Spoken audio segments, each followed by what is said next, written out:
On this episode of the Soul Twin Stars podcast, we are talking about the big banging of 4th of July. Yeah, the lady working at the eye doctor office was someone who received a tattoo from her daughter. Be careful what you mean by that, Connie. Can you clarify? Yeah, well, you're crossing the line of the fantasy, Dr. Quinn. Exactly. And suddenly the whole yard lights up like lightning. Okay, remember, no clouds in the sky, no storms in the vicinity. You spend the majority of your time in bed with this person. And you are afraid to have a conversation about a little to the left, a little to the right. It hadn't occurred to me that sometimes people's fantasies go off the rails. That's not good. Hi, I'm Lady Shadow, a witch with much to share, stirring the cauldron with magical self-care. Hi, I'm Peaceful Nick, a medium divine. I chat with the dead and interpret every sign. We are Soul Twin Stars, best friends through it all. From spells to healing, we're answering the call. From moon cycles to menopause and making peace with the dead. We aren't afraid to talk about what's rarely said. So tune in each week to get raw, real, and wise. Let's talk about a spiritual life with absolutely no disguise. Welcome to the Soul Twin Stars podcast, Uninhibited Spirituality. Peaceful Nick and Lady Shadow here, and first and foremost, we would like to thank our sponsors for this episode. Thank you to Nadine Gordon-Taylor, intuitive artist, author, speaker, and teacher. She's also the visionary creator behind a series of soul-stirring oracle decks, including the Animal Love Oracle cards, the Heart Path Oracle, the Crystal Clear Oracle deck, and the highly anticipated Plant Spirits Oracle, arriving this fall of 2025. Her work blends mystical insight with artistic mastery, offering tools that inspire deep connection and inner wisdom. Explore Nadine's full collection at thethirdEyestudio.com or experience her magic in person at her beautiful Peekskill, New York storefront, The Third Eye Studio. To purchase her oracle decks, visit innertraditions.com. Thank you, Beans and Buttercream Bakery. Delicious homemade treats shipped anywhere. Call 417-973-2352. Also, Abernathy Photography, based in southwestern Kentucky, a professional and stellar company providing drone photography and destination weddings. Visit abernathyphotography.com. And author Mary Ray's self-reflection workbook on conquering shame and guilt. Tell the Devil to Go to Hell. Get it now on Amazon. And craving delicious Italian cuisine? You can find it right here in Westchester County, New York, at Fino Restaurant at 1 Baltic Place, Croton-on-Hudson, New York. All of our sponsors are linked up on our Facebook page. And now, back to our episode. Welcome back to Soul Twin Stars podcast. I'm Peaceful Nick the Medium. I'm an evidential medium specializing in helping people hear, and I'm also a scientist. Lady Shadow, tell us all about you this week. You're amazing, Nick. You're so much more. You're the divine spark, as we all are. I'm Lady Shadow. Yes, psychic, empath, tarot card reader, tarot card creator, playwright, artist, author, teacher, just like you, girlfriend. So much. Welcome back, everybody. So excited to be chatting with you all again. It's 4th of July weekend. We are launching on 4th of July because we work holidays and weekends, don't we? Yes, we do. 24/7. Even when we're sleeping, we are conjuring and magically divining. Right now, we are having a thunderstorm outside. I think both of us in our 2 locations, our secret caves, there's a thunderstorm going on. So if y'all hear some thunder in the background, or if we somehow get some interference, we're just letting you all know that. So the divine nature, Mother Nature speaks, we listen. Absolutely. And so there are a lot of divine happenings going on in both of our lives. I will start with a quick story. I'll make it as quick as possible. I host something called the Spirit Exchange with another medium, Kathy Behrens, who's wonderful. We collaborate a lot. And we had a guest who was joining us and told us a story that she had lost her daughter. And she had a tattoo from her daughter. Her daughter was a tattoo artist, and she was mourning deeply and begging her daughter for a sign. And she was making an eye appointment. Then the eye appointment got canceled, and then she had to remake the eye appointment weeks later. She finally gets to the eye appointment, and lo and behold, the lady working at the eye doctor office was someone who received a tattoo from her daughter. Wow. And she had also lost her son, the lady that worked at the eye appointment. So she was begging her daughter for a big sign, please show me you're still around. Please show me you're still around. And the worker at the eye doctor appointment was only there for 3 weeks. And remember, she had made the appointment weeks before and had it canceled and had to reschedule. So had she not had to reschedule that appointment, she would have never gotten that big, beautiful sign from the woman who had the tattoo from her daughter that was recognized. Unbelievable story. Just how the universe and spirit guides us through life. So sometimes when you're late for an appointment, when you have to, leave 5 minutes later from your house, just be grateful and sit in the present moment and be grateful because you never know what's going to happen. And when there is divine intervention like that, when there is something that makes you late or early for something and you had zero control over it, it's not like it was your full responsibility. It was something else putting something in your way. Absolutely heed to that, because when you have to surrender, it's usually because of a higher good. And those are also the signs that we need to watch for in life. We were talking about fortune cookies a couple of episodes back, little messages, and it's not just physical messages, but it's spiritual, like you say, or it's visual, or it's auditory. Amazing. Thank you, Nick, for that story. We live for those stories because the coincidences are not an accident. Correct. Correct. And I apologize. It is lightning like crazy here, and you might get some big bangs in the background. Anyway, we love big bangs. So yes. And we're going to talk about that. We are talking about the big banging of 4th of July.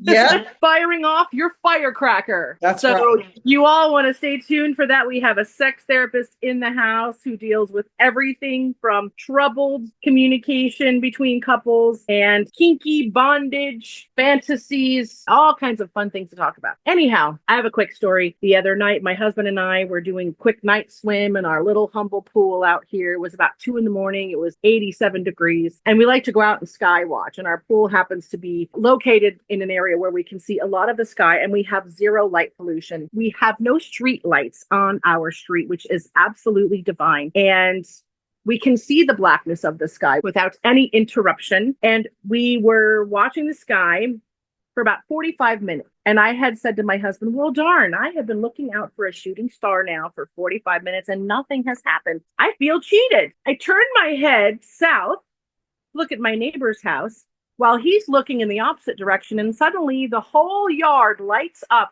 like lightning. Okay, remember, no clouds in the sky, no storms in the vicinity, unlike right now. And would you believe a fireball appeared 2 seconds after I had said, I have been cheated. There have been no anomalies tonight. And my husband saw the fireball. I saw it light up the entire yard, and he saw it just flash across the sky with a giant tail, and then a bizarre orb floated in the opposite direction where that fireball disappeared just after the fireball. I also missed that one too, by the way. So I willed this thing that I never got to see, except I got to see the remnants of it, with the lights everywhere.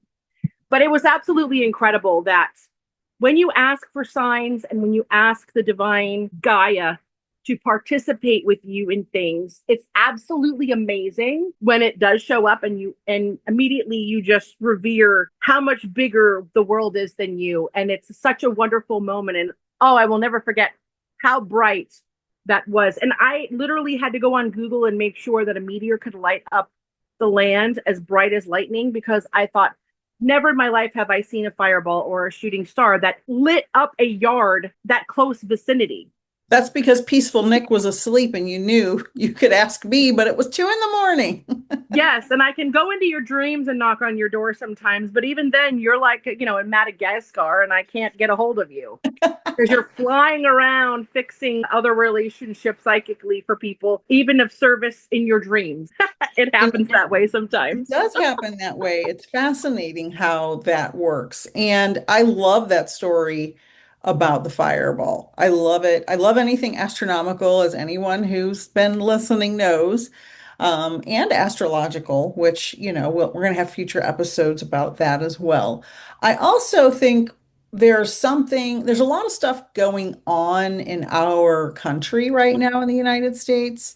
Right now, at the time of this recording, there's a big debate happening over a big bill about health care. And no matter what happens with that bill, I think we need to pay attention to our own health as much as possible.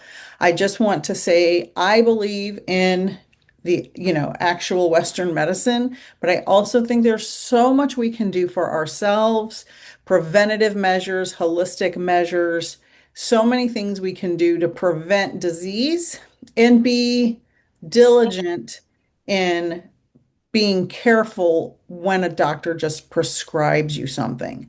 I like to say, and I've said this for many years, we as Americans and probably other countries as well, we are overfed, undereducated, and over medicated.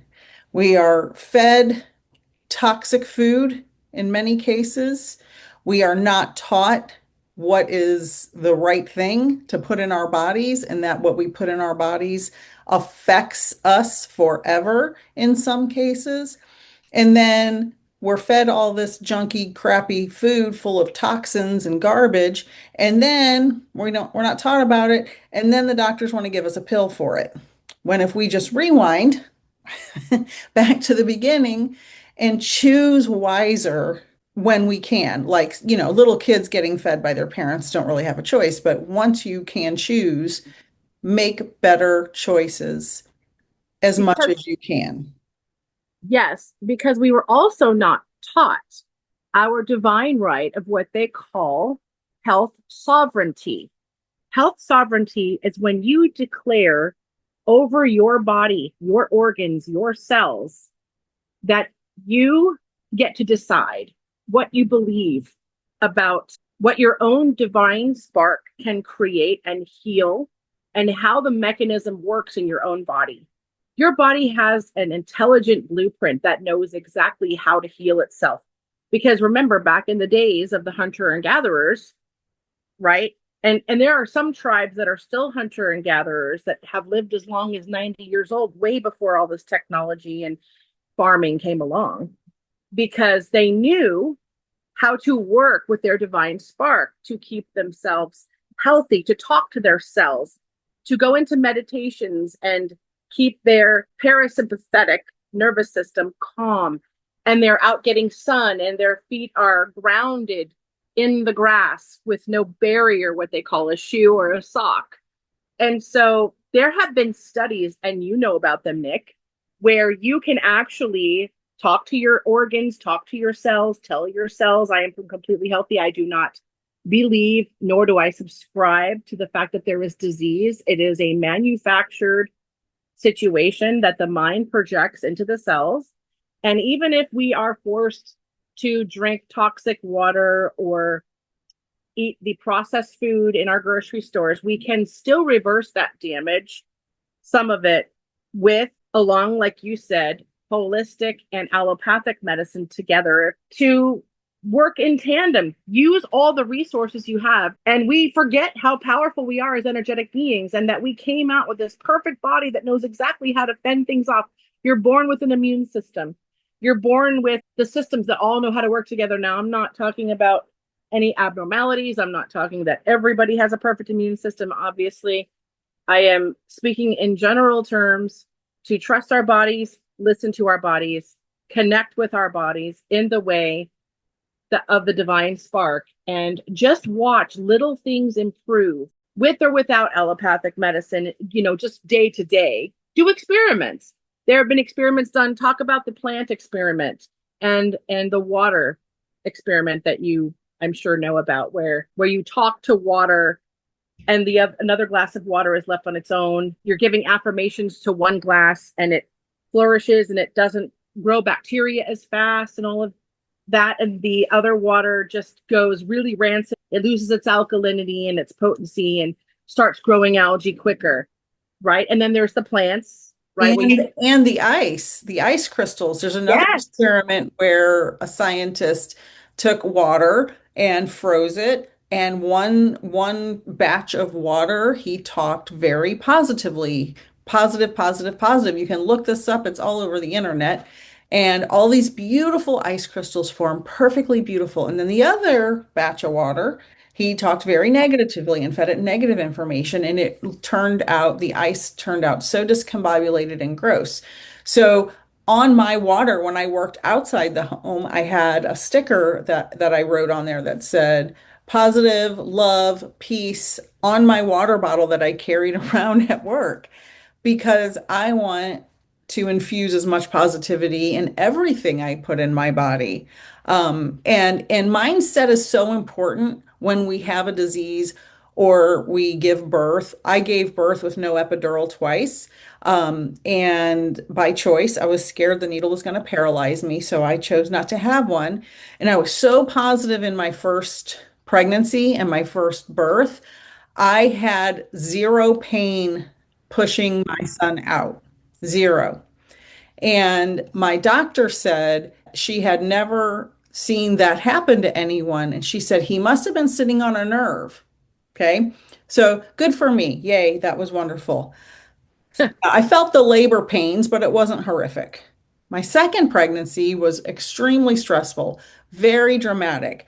A lot of negative things happened to me during that time. I had no epidural again, thinking it would be the same glorious, pain-free birth. And the birth was horribly painful. It felt like both my legs were being pulled off my body. No epidural, no pain medicine, no nothing.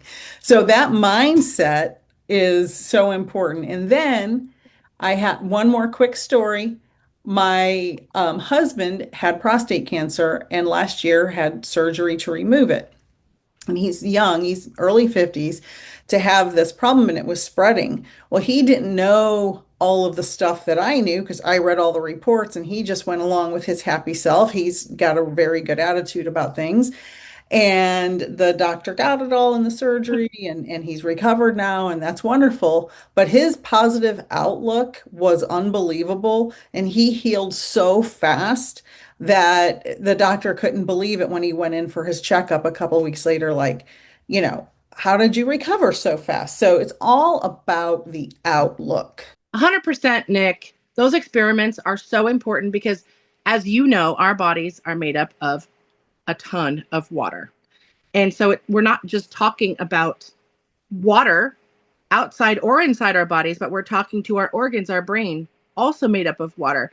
So when we are reflecting that love and positivity back into our bodies, it's so amazing how much self-healing can happen, even if you're on an allopathic treatment.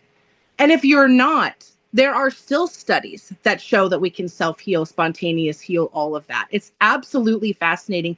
We just have to tap into that, believe it, maybe do a little extra research, get into some meditation, but it's absolutely paramount that we start taking responsibility for emotional and physical health and not relying always on the outside system, which is corrupt and which I call a disease management system, to save us every time. There's so much we can do on our ends of things.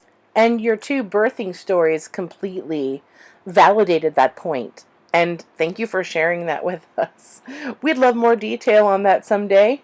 I've never gone through the birthing process. I have watched many birthing processes, both human and animal. But yeah, this round of life, I'm going to leave that to you, Nick. But wonderful job. So let's all have a wonderful and healthful 4th of July weekend as we go into this weekend sucking down 20 hot dogs. And I hear the veggie ones aren't that much better for you, even though I try to eat those instead. All right, on that note, we have our awesome guest in the house, our firecracking Dr. Connie Quinn. She's a licensed clinical social worker with almost 30 years, both clinical and healthcare administration experience. Currently, Dr. Quinn leads a behavioral health team in the healthcare tech industry for one of the largest companies in the world. No guesses allowed. She has held faculty positions at both Adelphi and Columbia Schools of Social Work, and among her specialty area is sexual health, sex therapy, ethics, eating disorders, and grief. She also moonlights a little intimacy coordination on the side for the theater in New York. Dr. Quinn is a strong and faithful ally to the LGBTQIA. Woohoo! That would be me with the B population, and is a kink aware professional, which we are going to get into because that sounds absolutely amazing. Like, talk about an extra delicious dish on the buffet. And in her words, her most amazing accomplishments are her children and her grandchildren, which is so special. Divine spark right there. Love it. Welcome, Dr. Connie Quinn. Oh my gosh, ladies, Lady Shadow, Peaceful Nick, it's so wonderful to be here. Thank you so much. I feel very privileged. You are both a personal friend and a professional colleague to both of us in different ways. So, talk about you a little bit.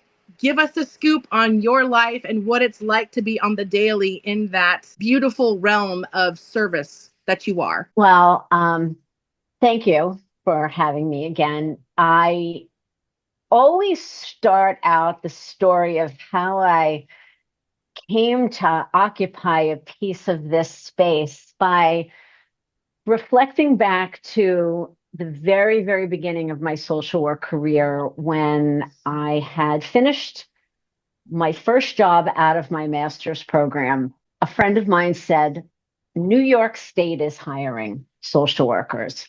So I thought, oh, okay. Spoke with the HR department of the social work division of the New York State Office of Children and Family Services.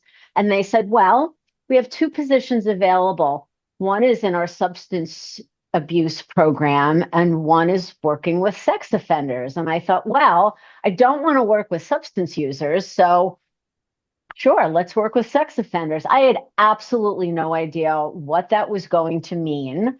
But I just knew it wasn't going to be working with substance abusers.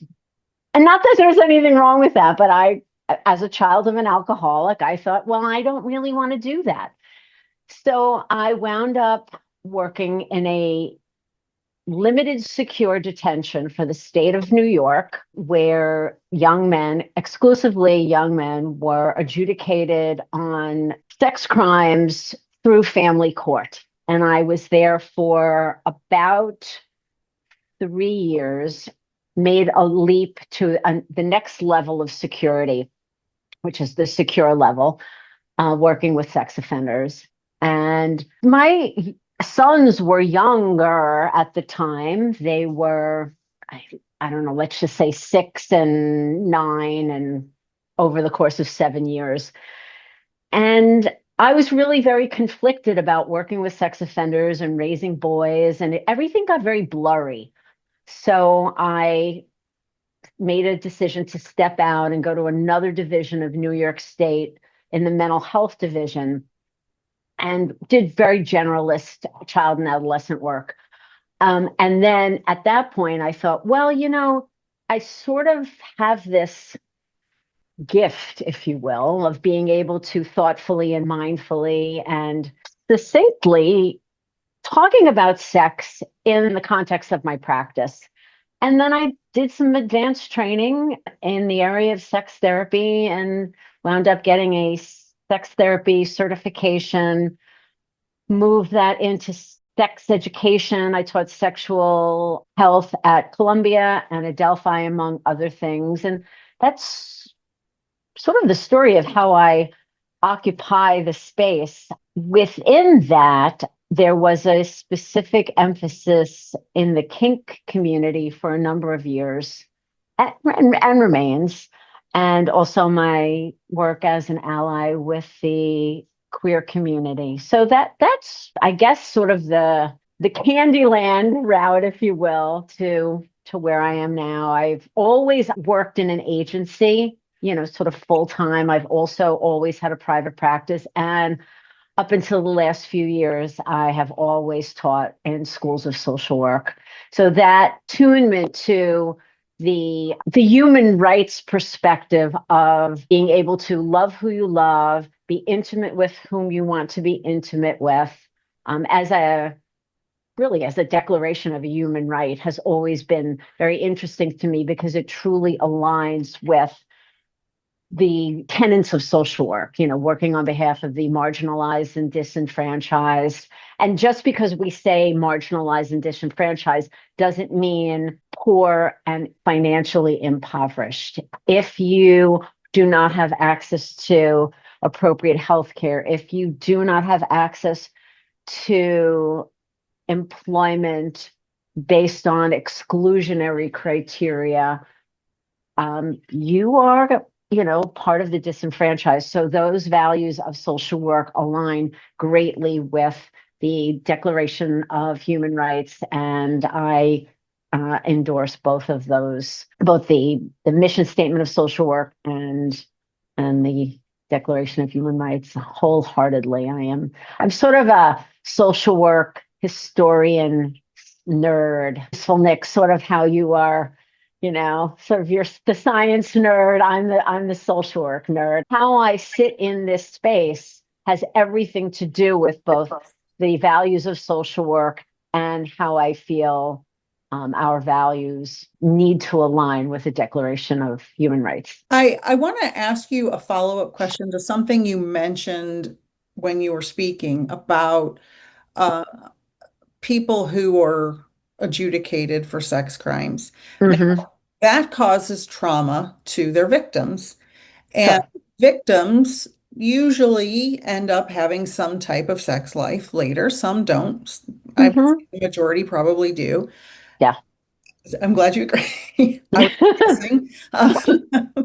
And how does someone navigate? How does a therapist like yourself navigate when someone comes in with deep sexual trauma, whether the person was in prison for it or not, and then they want to be in a healthy sexual relationship? What kinds of things do you tell them to work through that, and how can they work through that? I would say, as you might imagine, everyone is really quite different, and their personal narrative around their trauma is unique. We have a variety of tools to address both the trauma and the sexual behavior that's embedded in the acting out of the trauma.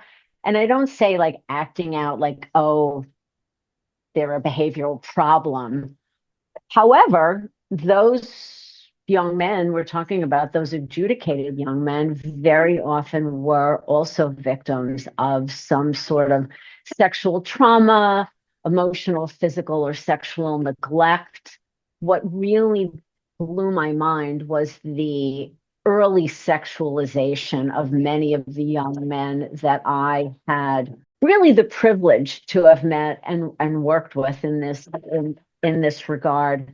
Um, the victims, if you are someone who is resourced, you have, let's say you were a 12-year-old girl and you were sexually assaulted by an older babysitter, cousin. If the victim can come forward, if the victim can tell an adult, if the victim can tell a friend, if the victim is resourced to get the help, there is a greater likelihood that there will be healing. If that victim begins to see that as a tool to get needs met, then the scenario plays out really quite differently. I feel it is a little bit more challenging to treat, young adults,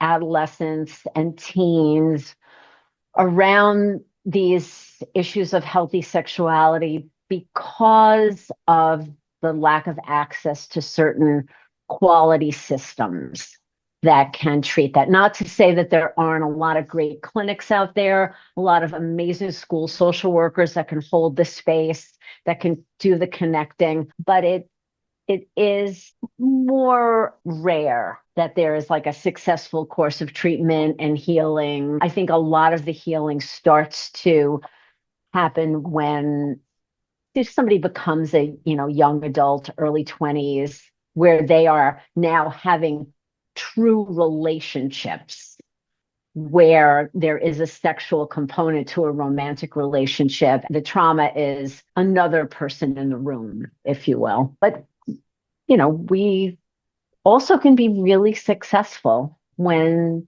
somebody is able to sit with the discomfort of the vulnerability to do the work. And the work can be anything from a pre-existing mental health concern that made a child vulnerable, where medication helps sort of quell some of the depressive and anxious, obsessive compulsive symptoms. Then the talk therapy can begin. And thank you. I appreciate your very clear answer because it is varied. And when I took a class in undergrad about women's health issues and what we had to address, and what I learned then, which was many years ago, was 1 to 2/3 of all females have had some type of sexual abuse or assault, and at least 1/3 of males. I don't know if you can speak to that at all, but I just think anybody who's listening who has had this happen to them, please find the best resources for you.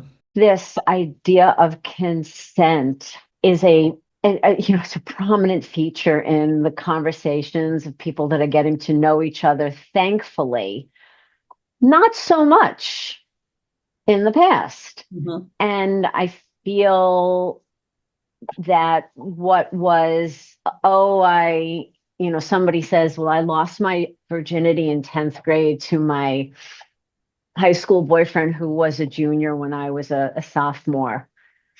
Are you really able to give and conform consent?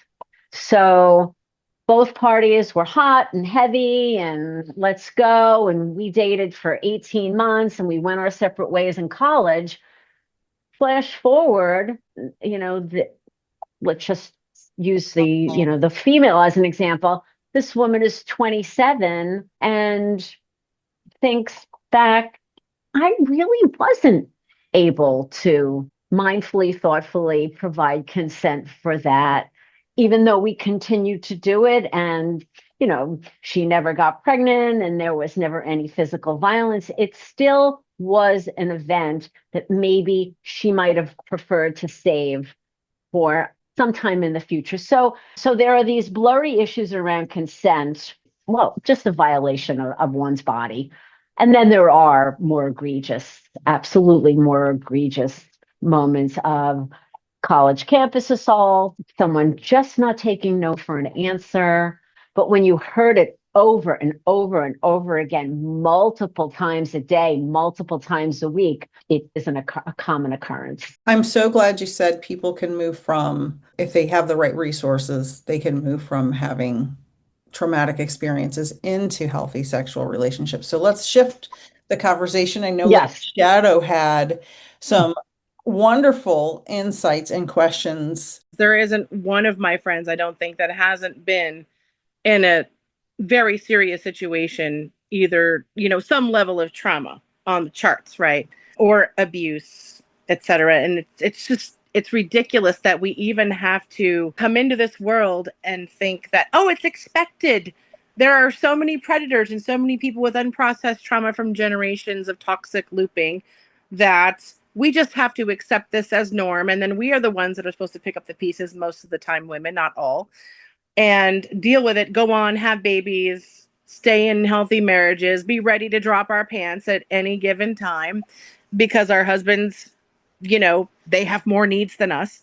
What I want to know is when people come to you and they are in a healthier place and they've moved past some of this trauma and they come to your rooms other than to say, Right. Hey, my husband and I, or my girlfriend and I, or my wife and I, we are in a sexless marriage because A, B, and C. But most of the time it's communication, it's fear, it's one partner afraid to not meet the other's expectations, etc. But when somebody comes into your room and says, hey, I want to cross dress, and my wife thinks I'm gay, or I would like to do some bondage play, like you're kink aware.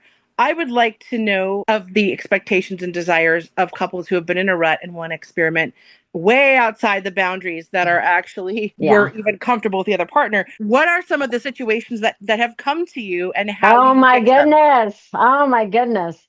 So, yes, and it sort of runs the gamut. You have for many years, I just did couples work, but you have a couple whose primary mission post marriage was procreation, and that that was what was driving the engine of the couple, of the sex life. And then our focus is on family. There's no time for pleasure. There's no time for us. How do we get our zhuzh back? So there's that. And then at the very other end of the continuum, and I'll mention this one couple because it really does stand out. They were this lovely couple. Oh, you They can't talk about Chris and I on air. I'm sorry. they I'm just were kidding. I'm they saying that were only because when you have a friend as a therapist like you, I get free advice. So it's like Lucy in the Peanuts. Here's 5 cents. Throw me some advice, Con, over the years. So it's oh been fun. But keep going. Lady Shadow, you could hang out your psychiatrist 5 cents for sure. You give great advice as well. But this one couple, the second marriage for both, they owned a coffee shop. They were very cool. It was in a university town. And they were, I would say, in their early 70s. They came in because they wanted to start experimenting with anal sex. Put it right out there. Was no question about it. That was exactly what they were interested in doing. And that was one sort of out of the box couple. Okay. I was not expecting that when they came in. So it was as much about mechanics as it was about trust and compromise too. I've had a lot of folks very deep into the BDSM community. I have worked with a lot of issues of trust around waterboarding and play parties. How do you develop the trust that it takes to engage in a variety of behaviors that for someone might seem risky or even dangerous? I agree. I mean, I understand that both parties need to adjust to that. And and another thing is too, and we can encourage our singletons who are listening, that your sexual desires and your kind of default operating system in that way is really something that should also be freely talked about early on too, because that's one giant thing you can eliminate, when you go forth in the relationship having future problems, because you've kind of laid it all on the table early on. And we should try to encourage, again, our authentic selves to really, when we're exploring the new relationship energy, to take that communication by the rope and unfilter yourself. You bring up an excellent point, because it is typically less about the mechanics of something. We want to do this, we want to do that. And it's more about the vulnerability, the communication, the contracting. I know so many couples, so many women that I know, so many men that I know that are just not having the conversations that they have. It's almost as if we have to build this life, build these relationships that are full of furniture and vacations and promotions and this and that. But when you think about in relationships in particular, you go to bed and you wake up with this person. You spend the majority of your time in bed with this person.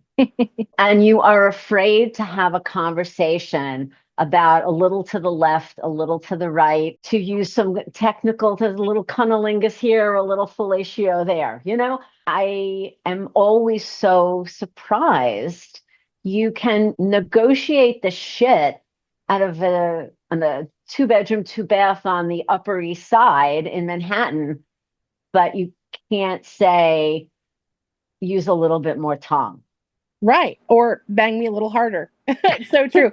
Well, in my case, just a quick example, my husband and I, we got together. We were both very adventurous. We were very open-minded, but I did not know that I was bisexual at the time. And so he used to joke, oh, it'd be so hot. One of my fantasies is a threesome. Ha ha. And I said, oh, what, with another man? or with another woman. And he said, well, of course, another woman. But in the early days, I wasn't going to presume. We worked that out, and he always had this fantasy that I would be with women one day. And I was a strict monogamist, only interested in him, full on in love, first 10 years. And I don't know, somewhere in there, I think I mentioned this during the LGBTQ episode where I talked about just kind of said, you know what, I'm interested in actually exploring this with women. And so imagine thinking that you have everything on the table with someone, because Right. we do evolve, we do change, and then suddenly the L word comes out and it's like, whoa, this is hot, this is erotic, like I might want to try that. I'm super open-minded, I'm down. I never thought about it for me. I've always accepted it, loved it, had lesbian friends, but never thought about it for me. But now today at 35 years old, that sounds kind of fun. Turned to my husband, and of course he's like, oh yeah, that would be so exciting, yeah, let's go for it. But I said, but realistically, if I start dating women, it's going to be a whole different dynamic in our relationships, even though you will always be first. Are you sure you're fully supportive of all that comes with that? And he genuinely answered me. We walked each other through that, me coming out as bi and dating women and eventually becoming poly. But imagine, I mean, we've already built this monogamous foundation, and then all of a sudden I'm the one who says one day, hey, I'd like to change the parameters of this relationship. Is that okay Right. with you? And of course, as a straight male with these fantasies, on the surface it was great, but then luckily we strengthened the bond and went deeper through those other relationships and that time period of when I was experimenting. And now it's part of my natural identity. I don't even know where that was in my 20s, but it's very prominent today. It's just there. It is what it is. I'm attracted to who I'm attracted to. It's not about gender. He understands that. It's a conversation, right? Because halfway through, I just flew a different course. And luckily, I had a partner that could steer that But course with me. But that doesn't always happen. well, and we talk about the contract. What are we contracting to? And that sounds very sterile, but when you meet somebody and you think about creating a life with them, falling in love, any sort of vision of a future together, there are things that just need to be discussed. And I think, again, not to sort of sound so sort of corporate about it, but there is sort of the emotional contract in a relationship. There is the financial aspect. You run your home like a business so that you have the space for all of the emotional stuff to sit. So the emotional stuff doesn't get tied up with a lot of the financial stuff. So you had already done a lot of that and had the skills to negotiate that, which I think is brilliant. Imagine a couple of some, degree of connectedness where the woman has never been on top. That is also a renegotiation, whether she wants to, he wants her to. If you are not having conversations about pleasure, about desire, about the space in between you and me, we are not one. Desire sits in the space between the two of you. So to be able to be autonomous, to be authentic, to say we're two individuals that can come together, that can create a path forward for the greater good of the desire of the two of us. Again, you have the skills. There are many men, there are many women, there are many, homosexual couples, individuals seeking relationships that do not have the comfort level or the skills to be able to speak their truth and what they need, or at least be able to say, huh, I might like you to spank me. Yeah. I saw that in a movie. That seems kind of great. Yeah. And then it just becomes this like ruminative taboo thing. How can I ask for my needs? So I think it becomes less about the sexual acts that we desire and more about the trust and the ability to be vulnerable, to give voice to the things that we might like to incorporate to enhance our sexual well-being. And that's where our spiritual selves come in, because our Mm-hmm. higher selves know where our safety net is, but our higher selves also know our highest desires. For instance, Nick, you have little fantasies about women, and I think that you've talked to your husband about that before. Yes. And if you said to him, hey, like kind of how I went to Chris and said, I have this desire to actually date and explore a relationship sexually and otherwise, romantically, sensually. You went to your husband and said, hey, honey, you know how we talk about this fantasy? Well, I'm kind of thinking I'd like to maybe take it to some little physical level. Now, I know this might be hypothetical, but how would you approach that fantasy into reality? It's a foundation there. How would you approach that? I have no problem saying anything or asking for anything from my husband. We've always both been very open. We had a very healthy sexual marriage, our whole marriage.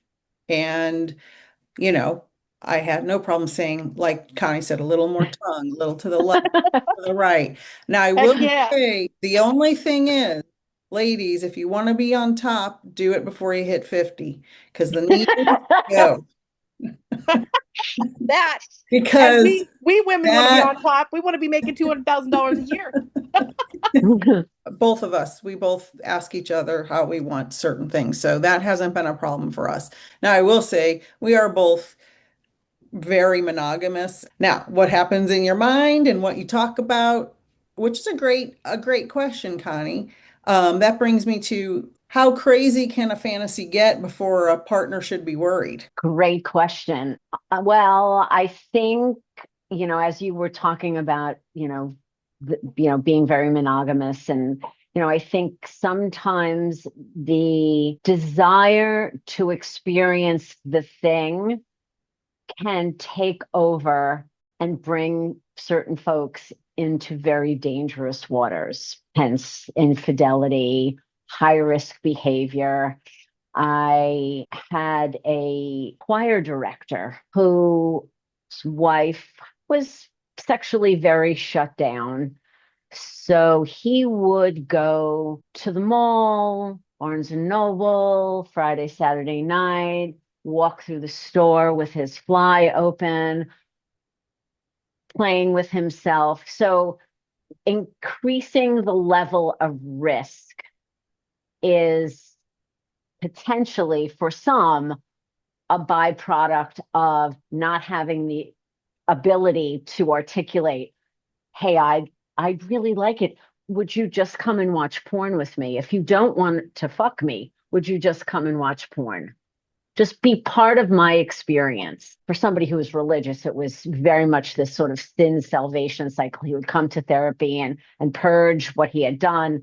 But yeah, so it become very dicey. And I mean, I think we've all seen, not to sort of bring in the darker side of things, but men on like Dateline that made plans to meet up with a girl that they didn't realize was going to be 16, and then they get busted. Is it a crime when it's a fantasy? That's a whole other podcast. Yeah, because But I'd say if my husband said to me he was fantasizing about a 16-year-old, that divorce papers would be there the real crime quick. would be you. But sort of like at what point does somebody cross the line and act out? It all depends, how risk averse they are and what their level of risk is. I appreciate you explaining that because it hadn't occurred to me that sometimes people's fantasies go off the rails. That's not Mm-hmm. good. So when they're consensual adults and the fantasies are normal, let's say, let's say someone wants to bring in a toy or something fun to enhance it, but they're a little worried. How can you approach your partner and say that if you're scared? Now, I wouldn't be scared to do it. I'm Sag Aries. I'm fire all the way around. I'll say anything. Right. How would somebody who may be a little more, inhibited bring that up to their partner?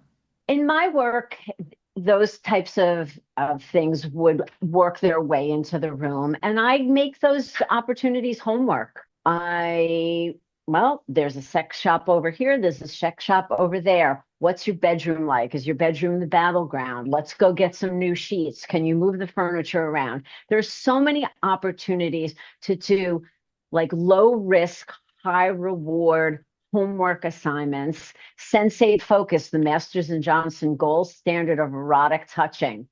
There's so many things that a sex therapist or just a good therapist can coach a couple through, or an individual, any one individual who would like to experiment with a toy to achieve a clitoral orgasm. Yeah, let's go. This is amazing stuff. And it is absolutely a right to feel pleasure and to have it be authentic, to have it be consensual, to have it be self-directed.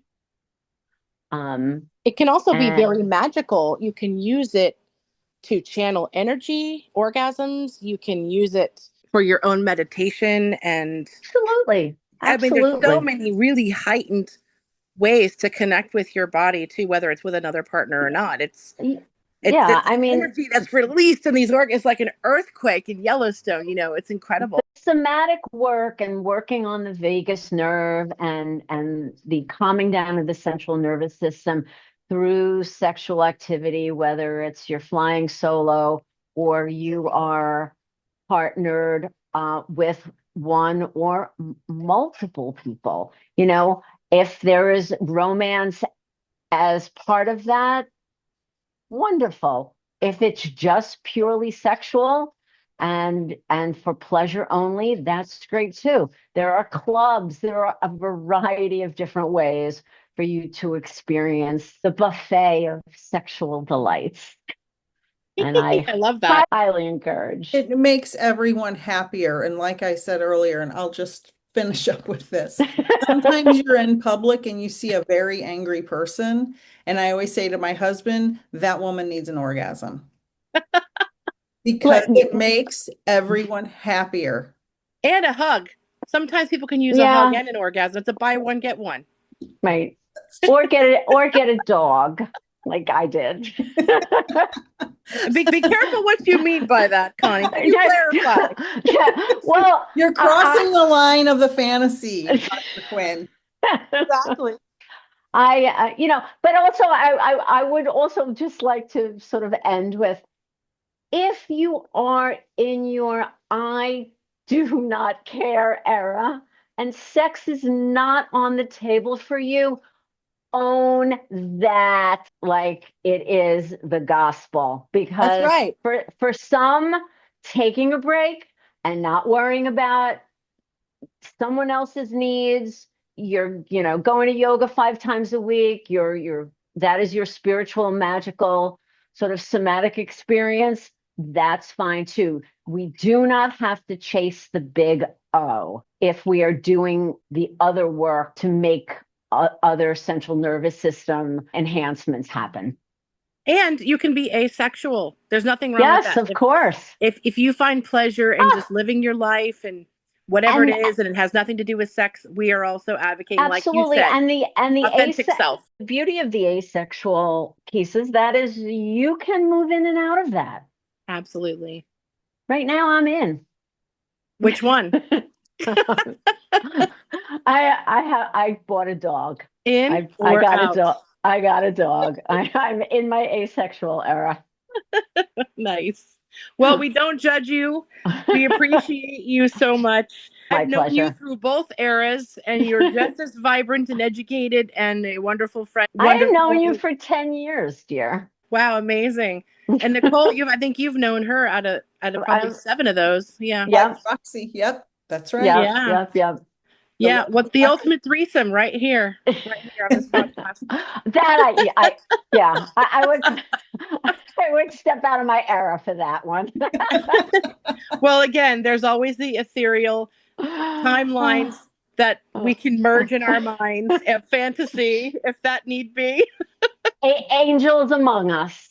That's right. You can be my father figure. Exactly.